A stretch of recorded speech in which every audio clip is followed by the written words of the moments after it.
जी, अस्सलाम वालेकुम. I am Dr. Umar, and today our topic of discussion is surgical diseases of the newborn. There are different surgical conditions in the immediate newborn period, which will be discussed today in this lecture. The first of these conditions is neural tube defects. Neural tube defect is actually a vast term, but we will be discussing uh, some of them today. First is spina bifida. As the name dictates, it means there is bifurcation or division of the spine. Spine जो होती है दो में divide हुई होती है. अगर आप इसके मैनिटी पे जाएंगे, it is a neural tube defect where there is an incomplete closure of the vertebra and neural tube. So, uh, spina bifida results from incomplete closure of vertebra and neural tube. Spina bifida is a malformation of the spine in which posterior portion of the lamina of the vertebra fail to close with or defective development of spinal cord. तो या तो there is a failure of formation of the posterior lamina of the vertebra, हड्डी ही नहीं है, bone ही नहीं है, या फिर क्या है कि there is defective development of the spinal cord, or they can both be present together. Incidence of spina bifida is 1 to 2 per thousand live births. Spina bifida can be classified into spina bifida occulta and spina bifida cystica. Cystica के आगे मजीद two types हैं, meningocele and myelomeniingocele. First year या second year जब हम embryology पढ़ रहे थे तो उसमें भी ये आप स्पाइना बाइफिडा पढ़ चुके हैं न्यूरल टू डिफेक्ट्स के अंदर. तो उस वक्त का भी शायद आपको थोड़ा बहुत याद आ रहा हो. स्पाइना बाइफिडा occulta जो होता है, जैसे कि नाम से जाहिर है कि कुछ भी हमें बाहर नजर नहीं आता, सब कुछ बंद हुआ होता है occulta. ठीक है. और सिस्टिका का मतलब है कि बाहर कोई ना कोई सिस्टिक स्वेलिंग होती है. So spina bifida occulta is present in about 5% of the cases. जिनमें spina bifida होगा उसमें 5% केसेस ऐसे होंगे जो occulta के हैं, जिनमें आपको कुछ भी बाहर नजर नहीं आ रहा. तो it is the failure of formation of bony arch around the spinal cord. Mainly bone का प्रॉब्लम है, spinal cord ठीक है. तो next is spinal cord and meninges are normal.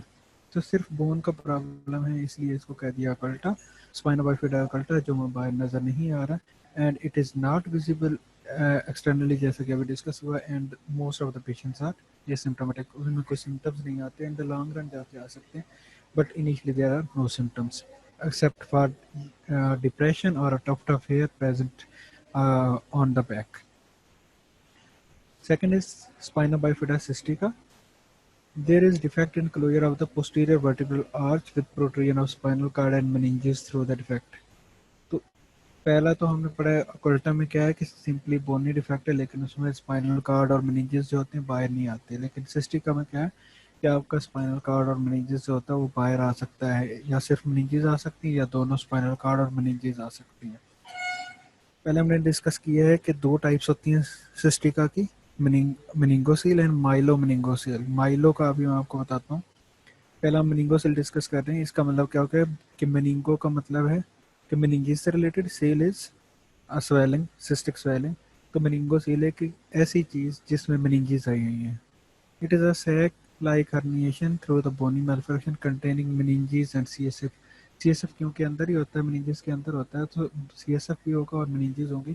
तो mainly meninges होंगी. And the covering of the sac may be thin and translucent or membranous.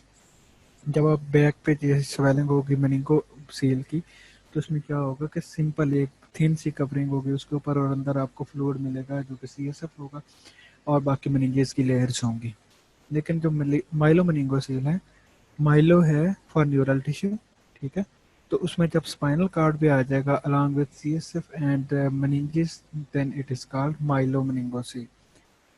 The most cases of myelomeningocele are found in the lumbar or the lumbosacral, मतलब नीचे वाले reason में. आपने देखोगे, हो सकता है आप में से कुछ ने देखो, कुछ बच्चे जिनमें पीछे एक ब्लैक सी स्वेलिंग होती है, और वो मेनली जस्ट अबव द हिप्स होती है, और या फिर लंबर एरिया में होती है. तो ये नीचे जाके होती है माइलो मेनिंगोसील. माइलो मेनिंगोसील और मेनिंगोसील में क्या डिफरेंस हो गया? In meningocele there is only meninges present in the swelling, but in myelomeningocele there is spinal cord as well along with CSF दोनों में होगा. So what are the clinical features? First we will discuss the clinical features of spina bifida occulta. Most of the patient are asymptomatic, पहले जैसे discuss हुआ, Dimple in the skin में भी present और tuft of hair में भी present, growth of hair और मेलफॉर्मेटी और टफ्ट ऑफ हेयर ज़्यादा होगा जैसा कि ये पिक्चर में दिखाया गया। मे एक्सपीरियंस फुट वीकनेस, अगर कोई नर्व इंट्रैपमेंट हो की है, क्योंकि आपको पता है कि स्पाइनल कार्ड से नर्व्स निकल रही होती है, अगर वो बोनी डिफेक्ट के अंदर कोई इंट्रैप हो गई हैं तो उसकी वजह से क्या हो सकता है कि फुट एबनॉर्मेलिटीज आ सकती हैं, चलने में मुश्किल हो सकती है, या उससे रिलेटेड कुछ भी हो सकता है, यूरिनेशन वगैरह में मसला हो सकता है।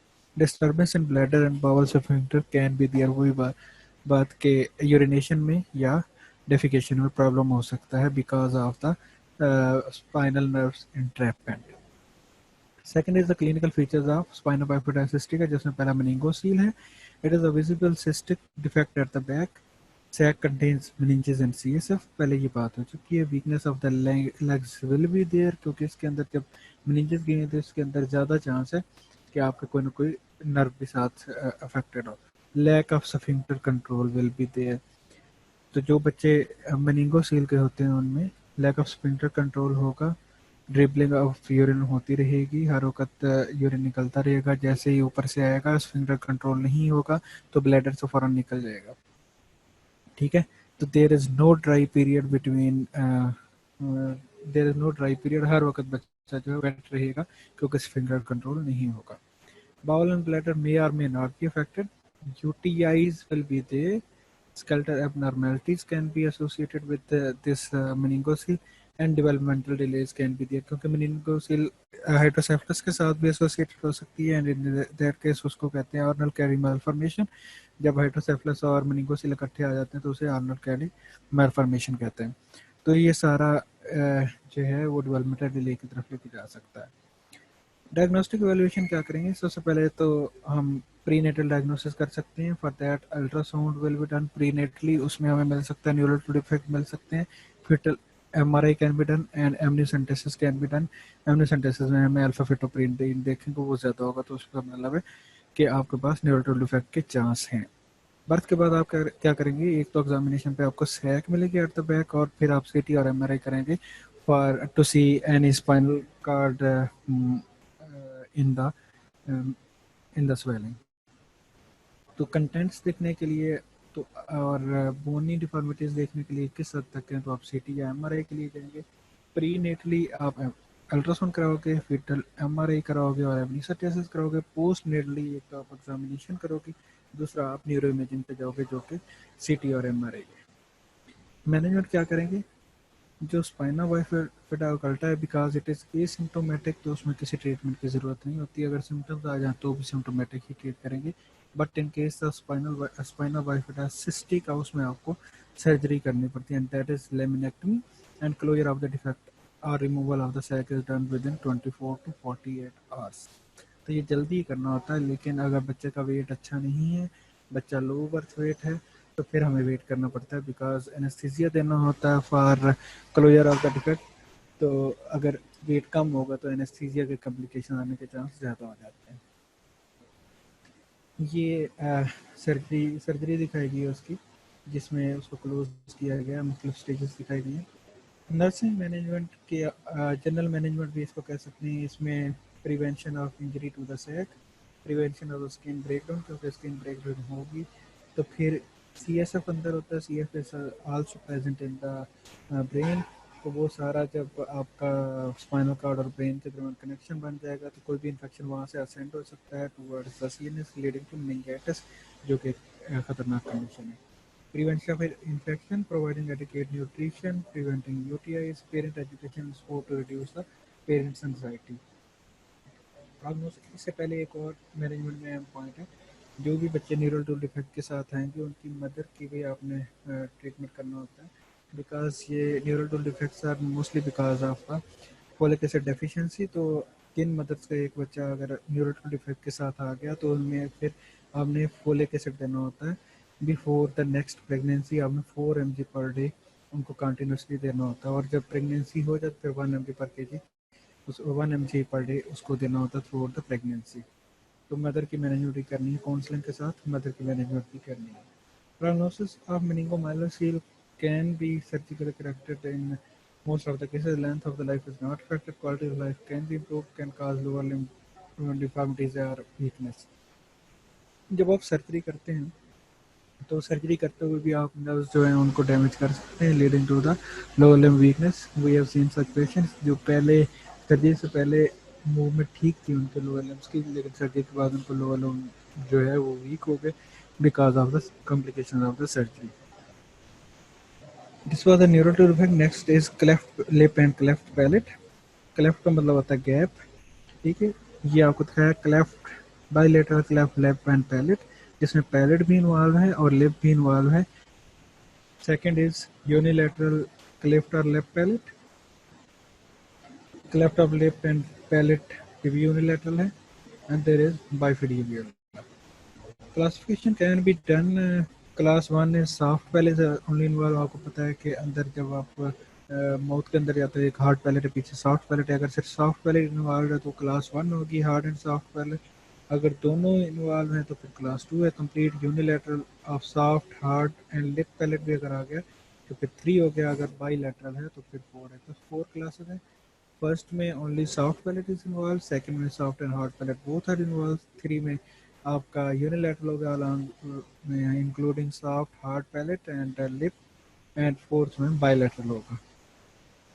Cleft lip, cleft palate, and the combination of cleft lip and palate are considered to have a multifactorial cause, including both environmental and genetic elements. तो इसमें environmental causes भी हैं और genetic causes भी हैं. Oral cleft has been seen in various conditions involving chromosome 1, 2, 4, 6, and 19. Other causes include maternal smoking, especially more than 20 cigarettes per day, and exposure to passive smoking, कि जैसे आपके पास एक chain smoker बैठा हुआ है और वो स्मोकिंग करी जा रहा है मदर के पास, तो पैसिव स्मोकिंग से भी इसके चांस होता है।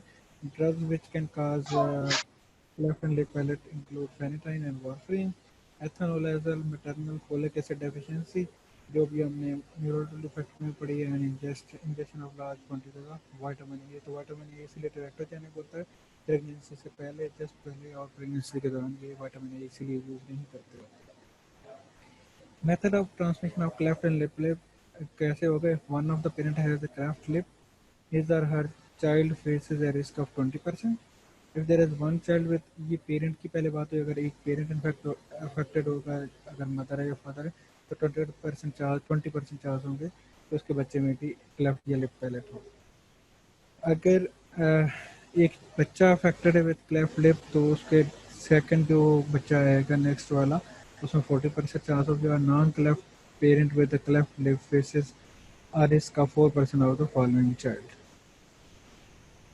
Dental implication of the cleft and lip palate. The dental implication of the cleft and lip palate, palate depend on the number of the dental abnormality present at the stage of the treatment. The dentist plays an important role. Obviously उसका जो भी होगा वो dentist ही करेगा, और उसकी जब manage हो जाएगा क्लेफ्ट एंड लिप पैलेट को, उसके बाद डेंटल हाइजीन का ख्याल रखना होगा और प्रिवेंट करना होगा बाकी complications correlated to the hygiene. Numerous surgical or other medical and dental treatment are necessary to correct cleft and lip palate. The surgeries are scheduled starting at about 3 months of age. जो भी हमारे पास cleft lip या palette का बच्चा आता है तो हम कहते हैं कि इसको 3 महीने के बाद लेके आना, and ending at 1 year of age, और 1 साल तक वो तीनों जो स्टेप्स हैं वो पूरे कर लिए जाते हैं सर्जरी के। नेक्स्ट इज तो क्लेफ्ट लिप और क्लेफ्ट पैलेट का मतलब क्या था? That is a gap between the palate और लिप, और उसके मल्टीफैक्टोरियल काजेज हैं जिसमें maternal smoking, maternal drug use, और phenytoin folic acid deficiency including and also vitamin A toxicity. These are all the causes of cleft lip and palate. इसको surgically ही close करते हैं, 3 मंथ्स पे स्टार्ट कर देते हैं सर्जिकल क्लोजर, और 1 ईयर से पहले पहले इसका क्लोजर कंप्लीट कर लेते होते हैं। Next is TEF, that is tracheoesophageal fistula. नाम से क्या है? Tracheoesophageal fistula. Tracheo is trachea, esophageal is esophagus, fistula is a connection between to.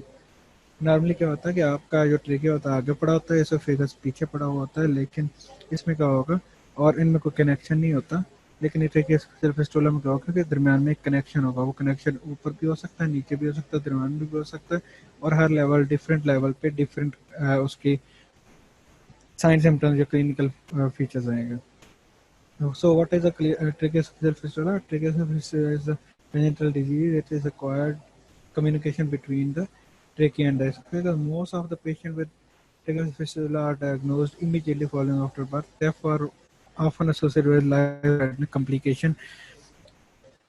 आपने एक वेटर एनामली पढ़ी होगी जिसमें वर्टिब्रल एनामलीज होती हैं, ट्रेकियोस्फेजियल फिस्टुला होता है, उसके बाद नीचे इनपरफोरेट एनस होती है, ठीक है, तो वो इसके साथ एसोसिएटेड हो सकता है। तो टेफ अगर आपको प्रेजेंट है तो फिर आपको बाकी abnormalities के लिए भी देखना पड़ता है। So TEF is the connection between the trachea and esophagus. Etiology can include maternal smoking almost हर जगह आएगी, and alcohol, exogenous sex hormones अगर लिए जाएं, exposure to methimazole, prolonged mechanical ventilation via endotracheal or the tracheostomy tube। अगर एक बच्चा prolong period के लिए मैकेनिकल वेंटिलेशन पे रहे तो उसमें फिस्टुला बनने के चांस होते हैं। Maternal polyhydramnios, first trimester exposure to diabetes mellitus, ये सारी etiology. What are the signs and symptoms? अब देखें, इसमें दो चीज़ें हो सकती हैं। Both esophagus and trachea can be normal and there is an attachment between two। ठीक है, ये कंडीशन ये हो सकती है। दूसरा क्या हो सकता है कि esophagus जो है वो नॉर्मल है लेकिन ट्रेकिया जो है वो अब नॉर्मल है, एंड पे जाके क्लोज हो जाता है और जाके डायरेक्ट अटैच हो जाता है आपके esophagus के साथ। तीसरी कंडीशन क्या हो सकती है कि esophagus नॉर्मल है लेकिन ट्रेकिया जो वो जाके एंड हो जाता है, कहीं अटैच नहीं होता, और जो लंग्स है वो डायरेक्ट अटैच होते हैं इसोफेगस के साथ। Every condition has different sign symptoms and another condition, उसमें क्या हो सकता है कि आपका इसोफेगस ब्लाइंड है, वो आगे नहीं जा रहा, नॉर्मल नहीं है, लेकिन ट्रेकिया जो है वो नॉर्मल है और ट्रेकिया जो है वो अटैच्ड है स्टमक के साथ। ठीक है, इसोफेगस से जो भी जाएगा वो फिर वापस आ जाएगा। ये सबसे कॉमन टाइप है, इसीलिए हमारे पास मैक्सिमम जो पेशेंट्स आते हैं वो इसी टाइप के आते हैं जिसमें ब्लाइंड इसोफेगस होता है और जो दूसरा होता है ट्रेकिया वो नॉर्मल होता है लेकिन there is an attachment between trachea and the stomach. There is excessive secretion, क्योंकि मुंह में या जो भी आपका सलाइवा प्रोड्यूस हो रहा है बच्चे का, वो नॉर्मली क्या होगा स्टमक में जाएगा, लेकिन इसमें क्या होगा आगे से ब्लाइंड पाउच है, इसोफेगस ब्लाइंड, तो आगे जाने के बजाय वो फिर बच्चे के एक्सेसिव सिक्रीशन प्रोड्यूस होने शुरू हो जाएंगे। There is intermittent unexplained cyanosis and laryngospasm. इसमें क्या होगा कि जब भी आप बच्चे को अगर फीड कराएंगे, ठीक है, तो उसमें साइनोज हो जाएगा। क्योंकि फीड उसकी डायरेक्ट इसोफेगस की तरफ, वो स्टमक की तरफ नहीं जाएगी, कुछ ना कुछ ट्रेकिया में जाएगी, leading to cyanosis. abdominal distension can be there, जब हम इनहेल कर रहे हैं तो कुछ एयर लंग्स में जा रही है नॉर्मल जो है, और कुछ जो है वो स्टमक की तरफ जा रही है, तो स्टमक में एयर जाएगी तो वो डिस्टेंड होना शुरू हो जाएगा। Violent response after first or second swallow of feed such as infant coughing and choking। वही बात है कि अगर तो ब्लाइंड इसोफेगस है, जब भी आपने फीड दी स्टमक में जानी चाहिए थी, नहीं गई, कुछ वापस आ जाएगी, कुछ क्या होगी स्पिल कर जाएगी टूवर्ड्स ट्रेकिया, और उस वजह से क्या हो जाएगा बहुत ज़्यादा बच्चा कफ करेगा, पुअर फीडिंग होगा and inability to pass catheter. क्योंकि आगे कैथेटर जो होता है एनजी कैथेटर, नेजोगैस्ट्रिक कैथेटर, जो हम पास करते हैं through nose and through oesophagus to stomach, वो नहीं पास कर सकेंगे because of the blind end of the oesophagus. Okay, what diagnostic test can be done? Ultrasound scanning की जा सकती है। Failure to pass NG tube into the stomach through nose और mouth, ये हम सबसे ज़्यादा कॉमन यूज़ करते हैं। कहते हैं लेफ्ट एंड सेटो वाइल एन एक्सरे डायग्नोसिस। तो हम क्या करते हैं, जब हमारे पास इस तरह का पेशेंट आता है, हम एक एनजी पास करते हैं, जो कि नहीं पास हो रही होती, तो हम एनजी को वहीं पे छोड़ देते हैं और फिर एक एक्सरे करवा लेते हैं। तो उसमें हमें कॉइल्ड या वहाँ पे रुकी हुई जो एनजी ट्यूब है वो नज़र आती है, तो उससे हम डायग्नोसिस बना लेते हैं that there is a blind pouch, blind end of the esophagus। pH of the tracheal secretion is acidic because जो स्टमक में नॉर्मली एसिड प्रोड्यूस हो रहा है जो कि इसोफेगस में आना चाहिए, तो वो ट्रेकिया में जा रहा है, तो इस वजह से क्या होगा कि उसकी पीएच कम होगी। Flat plate x-ray of abdomen and chest, barium x-ray, ये आगे जाके जरूरत पड़ती है। इलेक्ट्रोकार्डियोग्राम, ईसीजी इसमें इतनी इंपॉर्टेंस नहीं है। What is the pharmacological treatment या जनरल ट्रीटमेंट जो कहेंगे, जिसको कंजर्वेटिव ट्रीटमेंट कहेंगे, that is propping infant at 30 degree of the angle. अब देखिए जो भी सेक्रीशंस हो रही हैं वो पुल अप होके वापस आएंगी माउथ में, और माउथ से कहाँ पे जाने का चांस होगा, ट्रेके की तरफ जाने का चांस होगा। तो हम बच्चे को अगर उसका हेड एंड एलिवेट करके रखेंगे वो 30 डिग्री, तो क्या होगा कि उसमें चांसेस ऑफ एस्पिरेशन कम हो जाएंगे, तो उसको हमने चांसेस ऑफ एस्पिरेशन को कम ही रखना है, इसलिए हम 30 डिग्री प्रॉप अप करके रखेंगे। NG tube remains in the stomach and is aspirated frequently. अगर in the esophagus and is aspirated frequently, आपको मैंने बताया कि वहाँ पे जो secretions पैदा हो रही हैं उन्होंने अगर आगे नहीं जा रही तो वापस आना है, तो उस वापस आने को बचाने के लिए we will aspirate the secretion from the esophagus. We will keep the patient NPO, that is nothing per oral, मुंह से कुछ भी नहीं देंगे क्योंकि देंगे तो वो नुकसान ही होगा.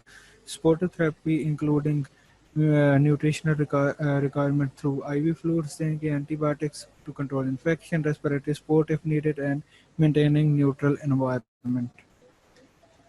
ट्रीटमेंट जो है वो सर्जिकल ही है, आप रिपेयर करेंगे तो बच्चा ठीक होगा, नहीं तो नहीं होगा. Primary repair is the treatment of choice. Fistula found by bronchoscopy is divided followed by oesophageal anastomosis of proximal and distal end.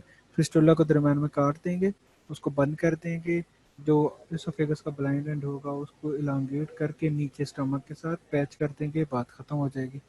ठीक है. Staging initially fistula division gastrostomy are performed with laser, later secondary esophageal anastomosis, तो इसकी अहमियत नहीं है. Circular esophagectomy can be done, it may be performed on proximal pouch to gain length. आपने main जो मकसद है ना वो ये है कि आप किसी भी तरह स्टमक को आप एसोफेगस के साथ मिला दो. उसके दो तीन तरीके हैं. सिंपली आप एसोफेगस को लंबा करके उसके साथ अटैच कर सकते हैं. अगर वो नहीं हो रहा तो आप कोलन का कोई पीस लेके उसको इसके साथ अटैच कर सकते हैं. लंबा करने के लिए आपने उसको अटैच करना है. ये सर्जिकल जो प्रोसीजर है उसके स्टेप्स दिखाए गए. What are the complications of esophageal tracheoesophageal fistula? They include esophagitis. Esophagitis is inflammation of the esophagus. Esophageal stricture. Recurrent fistula can be formed even after surgery. Death from asphyxia can result. Pneumonia or pneumonitis and dehydration can be there. Then is duodenal atresia. Atresia का मतलब होता है किसी चीज़ का बंद हो जाना. ठीक है. तो duodenal atresia अगर है तो उसमें क्या होगा? There is the obstruction can be classified as pre-ampullary. Ampulla is a part of the duodenum. अगर एम्पुला से पहले होगा तो उसे कहेंगे प्री एम्पुलरी, एंड अगर उसके बाद होगा तो post ampullary. And in 85% of the case it is mostly post ampullary, मतलब एम्पुला के बाद होता है. The pylorus is usually both distended है हाइपरट्रॉफिक. अब देखें स्टमक के फौरन बाद ड्यूडिनम शुरू हो जाता है. अगर ड्यूडिनम का एट्रीजिया है तो इसका मतलब है कि स्टमक के कंटेंट्स जो हैं वो ड्यूडिनम में नहीं जा रहे. उसका क्या होगा कि बैक प्रेशर पड़ेगा. जब बैक प्रेशर पड़ेगा तो last part of the stomach कौन सा होता है? पाइलोरस होता है. पाइलोरस में मसल होता है, वो कंट्रैक्ट करेगा ताकि फूड आगे भेजे. आगे नहीं जा रहा, उसको ज़्यादा कंट्रैक्ट करना पड़ेगा. जितना ज़्यादा कंट्रैक्ट करेगा वो हाइपोट्रॉफिड होना शुरू हो जाएगा, मसल बड़ा होना शुरू हो जाएगा, और जब कुछ अर्से बाद डायलेट होना शुरू हो जाएगा. So pylorus is usually both distended and hypotrophic. The bowel distal to the obstruction is collapsed. Proximal to जो ऑब्स्ट्रक्शन होगी वो हमारे पास डिस्टेंडेड आएगा, जो डिस्टल होगी वो कोलैप्स आएगा, क्योंकि उसमें तो कुछ जा ही नहीं रहा, तो इसलिए वो कोलैप्स पड़ा होगा. कंप्लीट ऑब्स्ट्रक्शन ऑफ अगर ड्यूरिनम होगी, द इंसिडेंस ऑफ पॉलीहाइड्रोमनियाज 32 to 81%. पॉलीहाइड्रोमनियाज क्यों होगा? पॉलीहाइड्रोमनियाज का मतलब है कि एमनियोटिक फ्लूइड मदर के उसमें यूट्रस में ज़्यादा हो गया है, एमनियोटिक फ्लूइड ज़्यादा हो गया है. इट इज़ बिकॉज ऑफ, आपको पता है कि जो भी एमनियोटिक फ्लूइड होता है वो बच्चा का यूरिन और ये सब कुछ मिलकर बनता है, और बच्चा क्या करता है? एमनियोटिक फ्लूइड को स्वालो कर रहा होता है, स्वालो करके स्टमक से पास होकर पूरे इंटेस्टाइन से होता हुआ वो निकलता है. तो क्या होता है, अगर ड्यूरिनल एट्रीजिया है तो वो स्वालो तो कर रहा है लेकिन वहाँ से आगे नहीं जा रहा, तो फ्लूइड अकमुलेट होता रहता है. फ्लूइड अकमुलेट होता रहता है तो उसकी वजह से क्या होता है कि पॉलीहाइड्रोमनियाज हो जाता है, क्योंकि बच्चे ने जो काम करना था वो नहीं कर पा रहा. So it is associated with polyhydramnias in 32 to 81% of the cases. काफ़ी ज़्यादा परसेंटेज में polyhydramnias होती है. Growth retardation is also common. Growth retardation क्यों कॉमन है? क्योंकि बच्चा जो कुछ ले रहा वो आगे जा ही नहीं रहा, उसका यूज़ ही नहीं हो रहा बॉडी पे, तो इसलिए growth retardation is also common. ये आपको दिखाया कि ये आप देखें स्टमक है, स्टमक के बाद उसका जो पाइलोरस है, फिर एम्पुलरी रीजन है.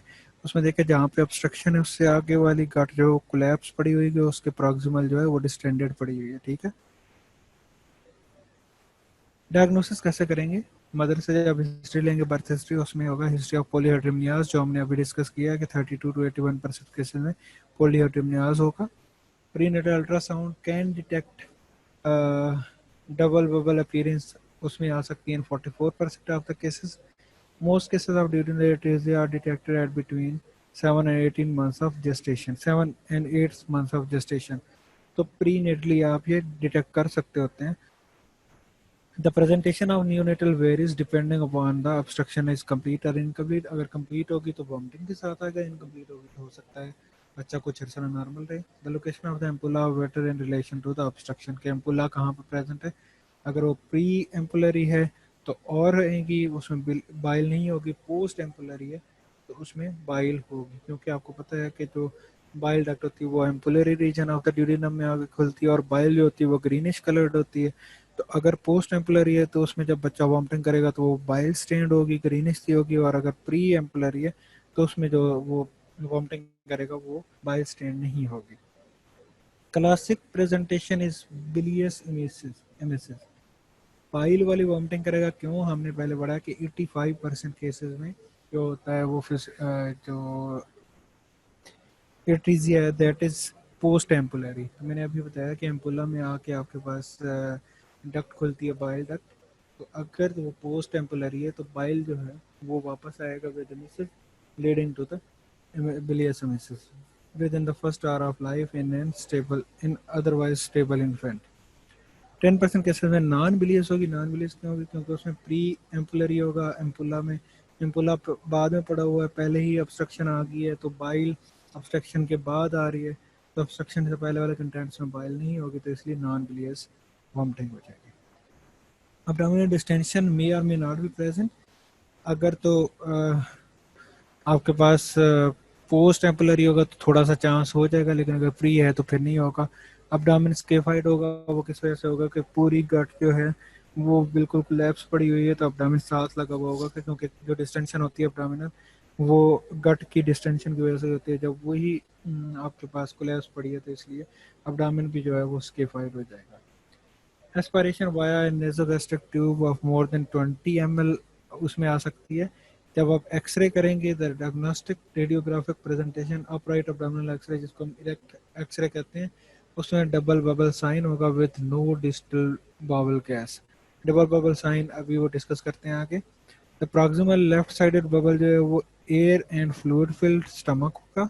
प्रॉक्सिमल और लेफ्ट साइडेड दो आपके पास बबल आएंगे ना, एक जो शुरू वाला होगा और लेफ्ट साइड पे होगा, that is because of the stomach, और इसमें एयर और फ्लूइड दोनों होंगे। और जो सेकंड ऑन द राइट होता है वो डायलेटेड प्रॉक्सिमल ड्यूरिनम होता है। However, the presence of distal gas does not exclude the diagnosis of atresia। पहले हमने बात की है कि distally there is no gas in the gut, but if there is gas present तो फिर भी हम इसको एक्सक्लूड नहीं कर सकते। ये नहीं कह सकते कि ये बिल्कुल ड्यूरिनरी एट्रीजिया हो ही नहीं सकता। Limited upper GIT contrast study to exclude malrotation of valvulus। malrotation और valvulus जो होती है वो इसी तरह आपके पास प्रेजेंट कर सकती होती है with similar clinical features, so we can go to radiographic upper GIT contrast studies।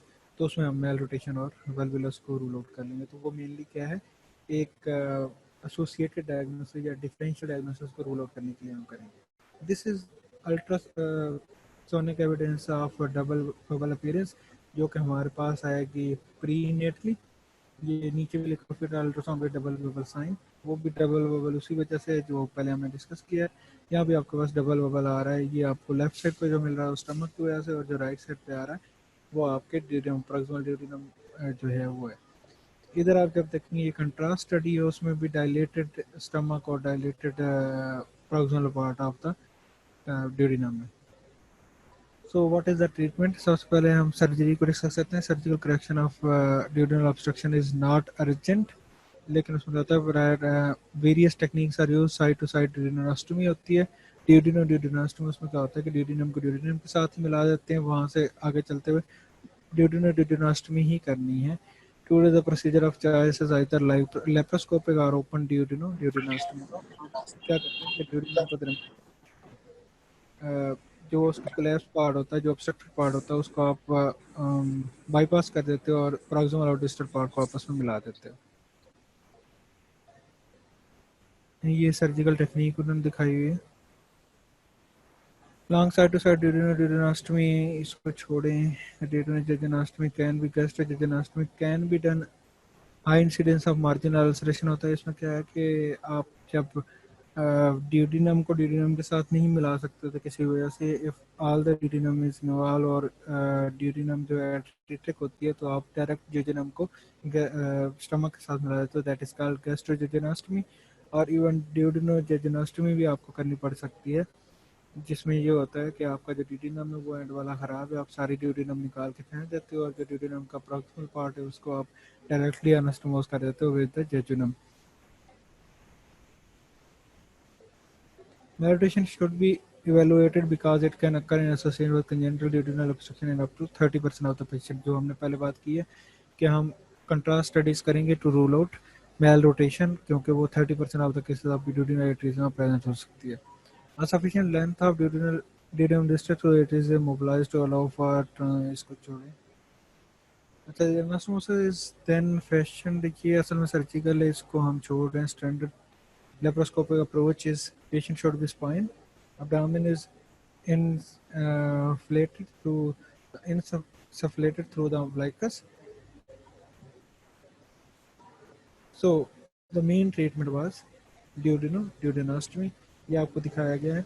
Duodenum का प्रॉक्सिमल पार्ट जो है उसको डायरेक्ट आपके डिस्टल पार्ट के साथ जोड़ दिया गया है और जो अट्रेटेड पोर्शन था, जो ऑब्स्ट्रक्टेड पोर्शन था, उसको निकाल दिया गया। So next is biliary atresia। अभी हमने कौन सा पढ़ा था, ड्यूडिनल एट्रीजिया। अब आ गए हैं हम बाइल की तरफ। बिलरी एट्रीजिया, एट्रीजिया का मैंने मतलब पहले आपको बता दिया है कि किसी चीज़ का बंद होना। पहले ड्यूडिनम का बंद होना हमने पढ़ा, biliary atresia and sorry duodenal atresia and no it is biliary atresia. So the bile duct is obstructed।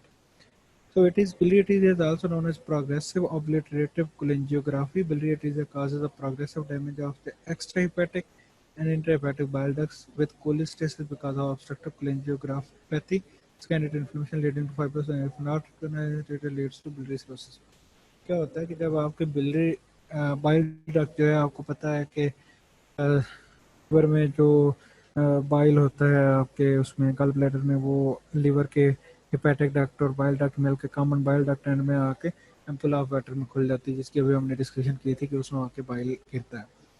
तो क्या हुआ, अगर common bile duct is obstructed तो बैक प्रेशर पड़ेगा। जब बैक प्रेशर पड़ेगा तो पहले एक्स्ट्रा हिपैटिक जो बाइल डक्ट्स हैं वो इन्वॉल्व होंगी, उनका डैमेज होगा एंड बैकवर्ड प्रेशर जा रहा तो बाद में जाके इंट्राहेपेटिक बाइल डक्ट जो है वो भी उनका डैमेज हो जाएगा and it can lead to fibrosis of the cells, and if it is not treated it can lead to biliary cirrhosis and liver failure।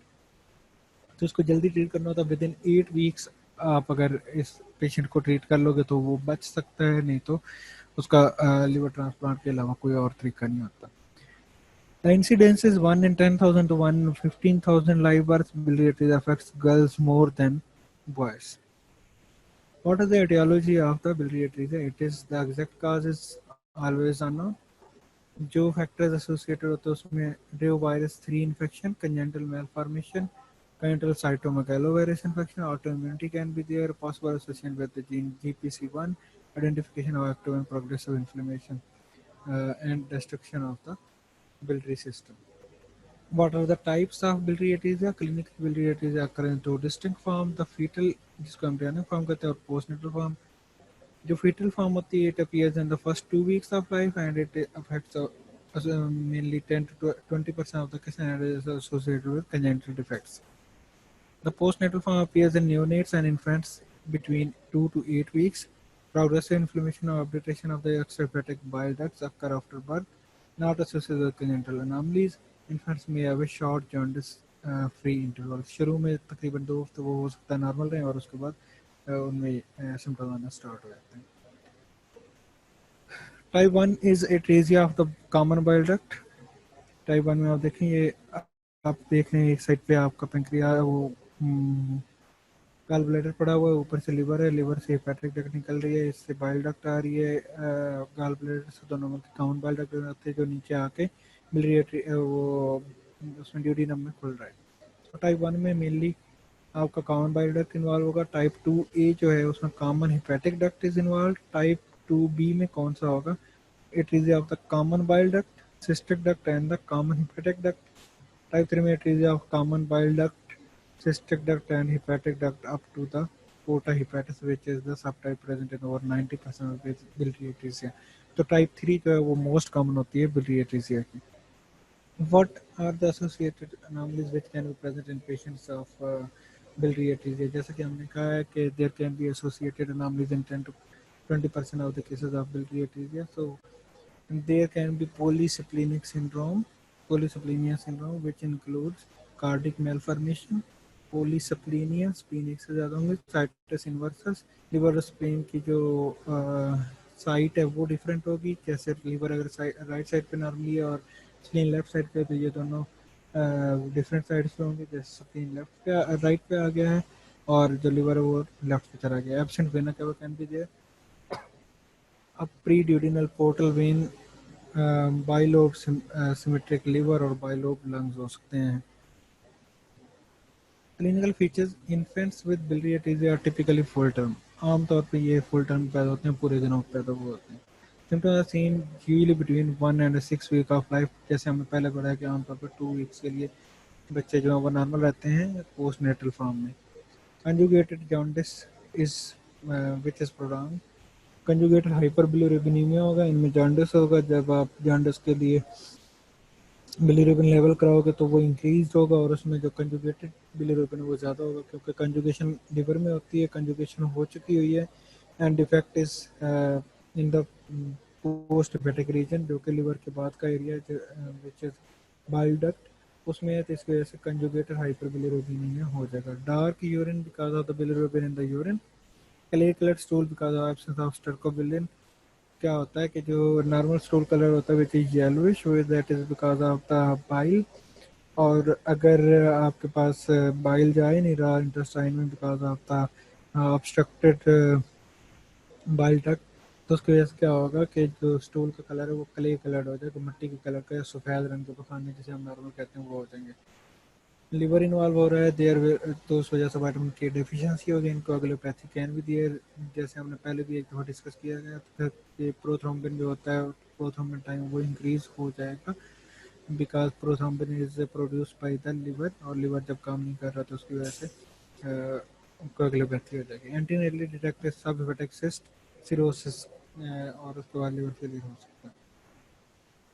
Investigations which are done in a patient of biliary atresia are bilirubin level, जो अभी मैंने बताया उसमें direct bilirubin level जो वो ज़्यादा होगा, alkaline phosphatase and gamma glutamyl transferase which is GGT, gamma glutamyl transferase are elevated। AST और ALT शुरू में नॉर्मल होंगे या माइल्डली एलिवेटेड होंगे और बाद में जाके वो डिरेंज हो जाएंगे जब आपका लीवर भी इन्वॉल्व होगा, क्यों? Because ALT and AST are mainly related to the hepatocytes. जब तक हेपेटोसाइट्स इन्वॉल्व नहीं होते तब तक ये डिरेंज नहीं होते। जो गामा जीटी और अल्कालाइन फास्फेटेज होते हैं वो पोस्ट हेपेटिक मार्कर्स हैं, बिलियरी एट्रीजिया के लिए मार्कर हैं, तो वो एलिवेटेड होंगे। इसमें medical causes such as alpha 1 antitrypsin deficiency, Alagille syndrome, cystic fibrosis and neonatal hepatitis should be excluded because इन सब में अल्फा 1 एंटीट्रिप्सिन डेफिशिएंसी में कंजुगेटेड हाइपरबिलिरुबिनीमिया होगा, एलाजाइल सिंड्रोम में कंजुगेटेड हाइपरबिलिरुबिनीमिया होगा, cystic fibrosis and neonatal hepatitis में। Alpha 1 antitrypsin deficiency वाले जो बच्चे हैं उनमें जॉन्डिस के साथ आपके लंग्स इन्वॉल्व होंगे, सो उनमें आपको रेस्पिरेटरी सिम्टम मिलेंगे। एलाजाइल सिंड्रोम में जॉन्डिस के साथ आपको कार्डियक डिफेक्ट मिलेगा, पल्मोनरी स्टेनोसिस मिलेगा और उसकी वजह से आपको मरमर मिल जाएगा। और दूसरा जब आप एक्सरे कराएंगे तो उसमें वर्टिब्रल एबनॉर्मेलिटीज होगी और साथ में इसमें आई में भी एबनॉर्मेलिटीज होती हैं एलाजाइल सिंड्रोम। और इसका बच्चे का जो फेस होता है वो टिपिकल एक ट्रायंगुलर फेस होता है, ट्रायंगल का। और सिस्टिक फाइब्रोसिस जो है ये आपको शायद आपको पहले पता है कि ये लंग्स की मेनली डिजीज़ है और उसके बाद दूसरे नंबर पर ये जीआईटी को इन्वॉल्व करती है। तो इसमें भी बार बार रेस्पिरेटरी फीचर्स आएंगे, रेस्पिरेटरी सिम्टम्स आएंगे और साथ में हाइपरबिलिरुबिनीमिया आ सकता है। न्यूनेटल हेपेटाइटिस, इसमें क्या होता है कि इसमें मेनली आपका ARDS होता है, और ये न्यूनेटल हेपेटाइटिस और बिलियरी डिजीज होता है which are they are differentiated on the basis of liver biopsy. Biliary ultrasound, whether the gallbladder is atrophic, dilated or abnormal. Biliary ultrasound जब आप करेंगे तो उसमें क्या होता है कि जो आपका गॉल ब्लैडर होता है वो एट्रोफिक होता है, वो ऐसे होता है कि जैसे है ही नहीं, क्योंकि वो काम कर करके वो खराब हो चुका हुआ है. To exclude other etiology like choledochal cyst, choledochal cyst जो होता है वो भी सिमिलरली प्रेजेंट कर सकता है विद कोलेस्ट्रॉल, लेकिन उसमें जो जॉन्डिस होगा वो आता जाता रहेगा, कभी ठीक हो जाएगा बच्चा, कभी फिर जॉन्डिस हो जाएगा. तो उसको एक्सक्लूड करेंगे with biliary ultrasound. Triangular cord sign will be present there is, ये अल्ट्रासाउंड में हमें मिलेगा, और ये डायग्नोस्टिक होता है presence of fibrous cone of bile duct remnants at porta hepatis जहाँ पे एंटर हो रहा होता है, तो वहाँ पे जब एक ट्रायंगुलर सा कार्ड बन जाता है because of the bile duct जो होती है वो ख़त्म हो जाती है और उसके रेमनेंट्स बस बच जाते हैं, leading to triangular cord sign. जैसे ट्रायंगुलर कार्ड साइन, ये आप देख रहे हैं एक ट्रायंगल से बन रही है आपके पास ये वाली, ठीक है, इसमें आपका ये पोर्टा हेपेटिस पे है. Other investigations which are done is Hedda-skin, which is hepatobiliary isotope scan. Biliary there is normal uptake by the liver. ये क्या हम चेक करते हैं, एक डाई देते हैं, ठीक है, और उसमें फिर हम कैमरे के जरिए देखते हैं कि क्या हो रहा है. तो क्योंकि लीवर नॉर्मल है तो वो नॉर्मल अपटेक होगी, लेकिन एक्सक्रीशन जो है वो उसमें नहीं होगी इंटेस्टाइन में, बिकॉज लीवर से ही काम कर रहा है. पोस्ट हेपेटिक मसला है, बाइल डक्ट में मसला है, तो उसकी वजह से क्या होगा कि वो एक्सक्रीशन उसमें नहीं होती. Intestinal excretion of the isotope confirms potency of the extrahepatic bile duct. अगर तो उसमें एक्सक्रीट हो गया फिर तो नॉर्मल है, अगर नहीं हुआ तो फिर नॉर्मल है. Percutaneous liver biopsy bile ductular proliferation होगी. यही मैंने आपको बताया कि न्यूनेटल हेपेटाइटिस और बिलियरी अटीजिया को किस तरह आपका डिफरेंशिएट करेंगे, that is on liver biopsy.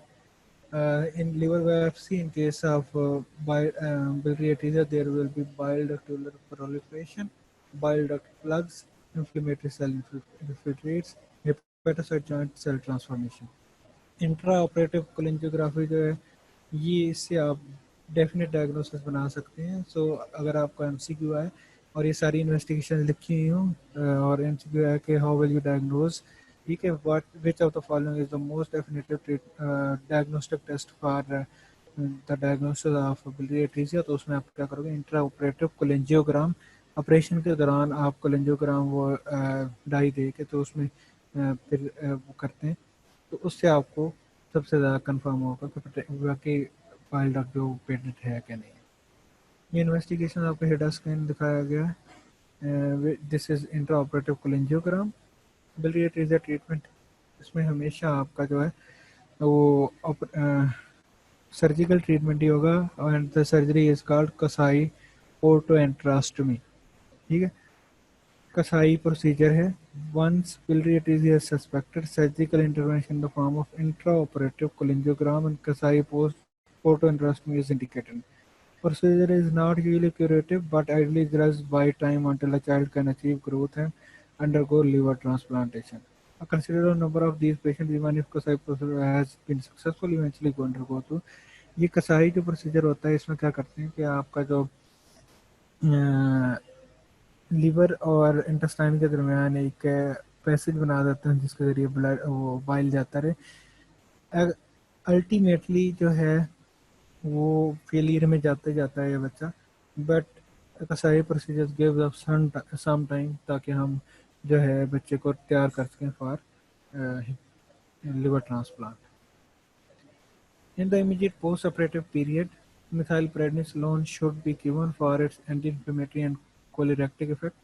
Ursodeoxycholic acid जो है ये choleretic agent है, has also been shown to enhance bile flow. ये क्या करता है कि bile का flow को increase करता है. In order to prevent cholangitis post-operatively, immediate post-op केवल IV antibiotics देंगे. Prophylaxis with trimethoprim sulfamethoxazole जिसको Septran के नाम से जानते हैं has been used as a long-term basis.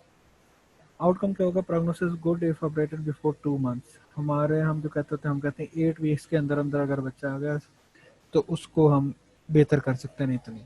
Risk factor of for failure है liver fibrosis post cholangitis episode.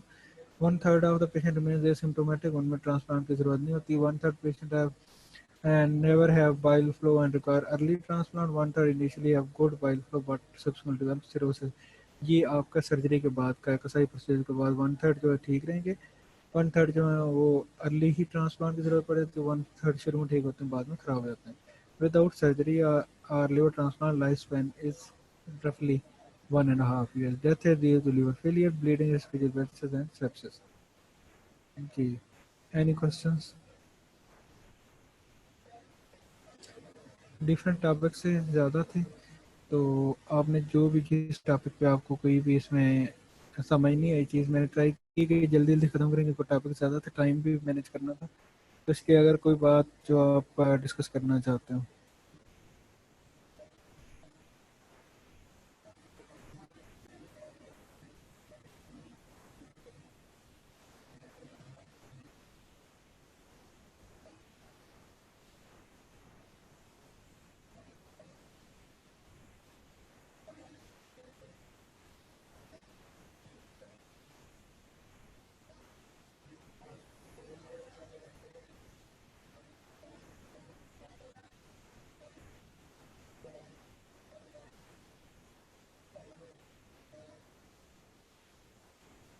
जी, यानी चीज़ जो आपने डिस्कस करनी हो किसी भी टॉपिक पे, मैं टॉपिक एक दफ़ा दोबारा आपको दिखाता हूँ ताकि आपको याद आ जाए। बिलरी एटीजिया हमने डिस्कस किया है, लास्ट वन वाज बिलरी एटीजिया। वो मेरे ख्याल है आपको उसमें कोई मुश्किल नहीं आनी चाहिए क्योंकि वो काफ़ी डिटेल से डिस्कस हुआ है। उससे पहले हमने ड्यूटिनल एट्रीजिया किया था, उसमें अगर कोई आपको जेन में है तो वो पूछ लीजिए। फिर उससे पहले हमने किया था टेफ, दैट इज ट्रेकियोस्फेजियल फिस्टुला। इसमें हो सकता है आपके जेन में कुछ क्वेश्चंस हैं, तो प्लीज़ क्लियर कर लीजिए। उससे पहले हमने डिस्कस किया था पैलेट, वो क्लेफ्ट एंड लिप पैलेट, और सबसे पहले हमने डिस्कस किया था न्यूरल ट्यूब डिफेक्ट्स। तो प्लीज़ जो भी आपके जेन में इन टॉपिक्स के हिसाब से क्वेश्चन वो आप लोग पूछ लीजिए।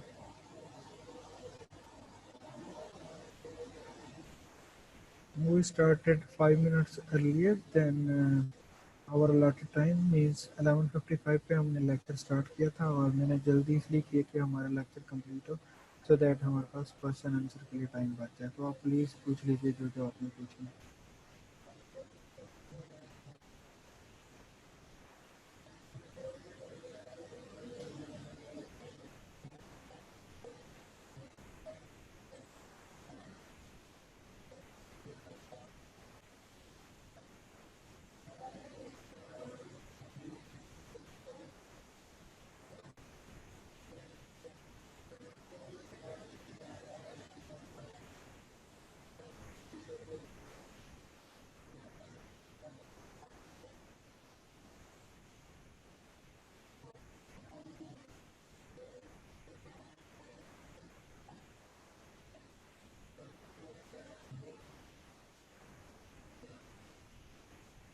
हाँ जी, कोई क्वेश्चन नहीं है आप लोगों के?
हेलो, कोई क्वेश्चन है तो प्लीज़ आप लोग पूछें।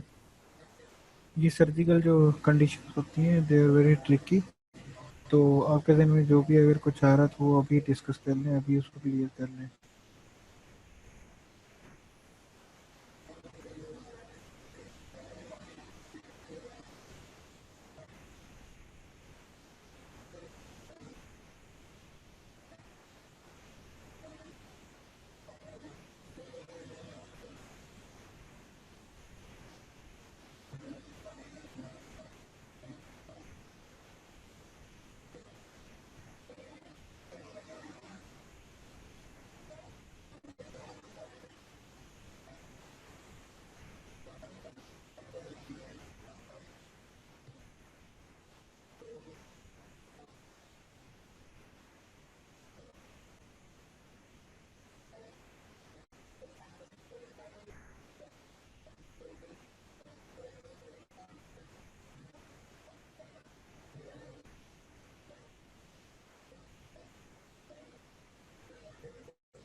किसी बंदे के दिन में कोई क्वेश्चन नहीं है।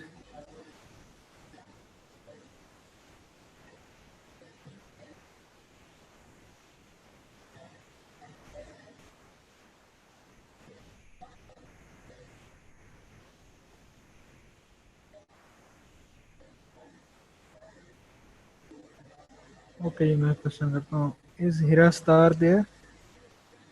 हिरा स्टार।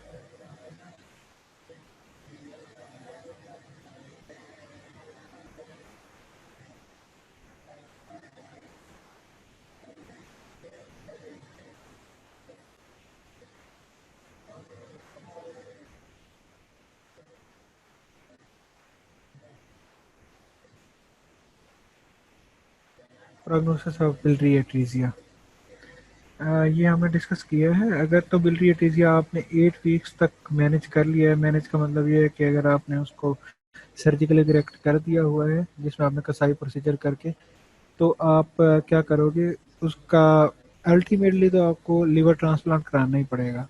ठीक है। लेकिन ये है कि अगर आपने 8 वीक्स तक विद इन 2 मंथ्स आपने कसाई प्रोसीजर करवा लिया हुआ है तो उसमें आपके पास टाइम ज़्यादा आ जाएगा। ठीक है। जैसे अगर पहले 2 मंथ में बिलियरी का ट्रीटमेंट नहीं कराया तो 2 मंथ के अंदर अंदर ही लिवर फेलियर हो चुका होगा। अगर हमने 2 मंथ में ट्रीटमेंट कर लिया है, ऑपरेट करा दिया है, तो उसमें हमारे पास टाइम आ जाएगा, हो सकता है 5 से 6 महीने लग जाए लिवर फेलियर होने में। So it actually boys us time, the surgery boys us time. After surgery जो है वही है कि 1/3 जो पेशेंट है वो नॉर्मल हो जाएंगे, 1/3 जो है वो फ़ौरन ही उनको ट्रांसप्लांट की ज़रूरत पड़ जाएगी कि वो बिल्कुल ही ठीक नहीं होंगे।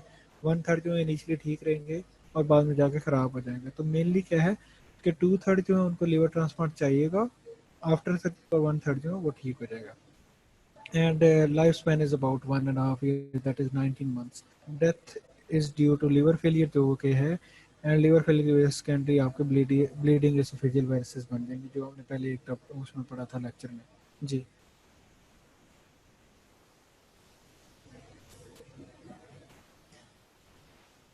जी वेलकम। और कोई question?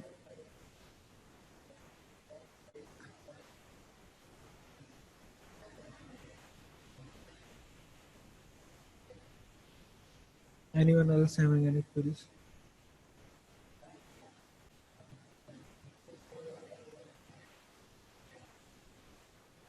We have 5 more minutes, तो प्लीज़ डिस्कस कर लें अगर कोई भी किसी भी टॉपिक में आपको मसला हो रहा है।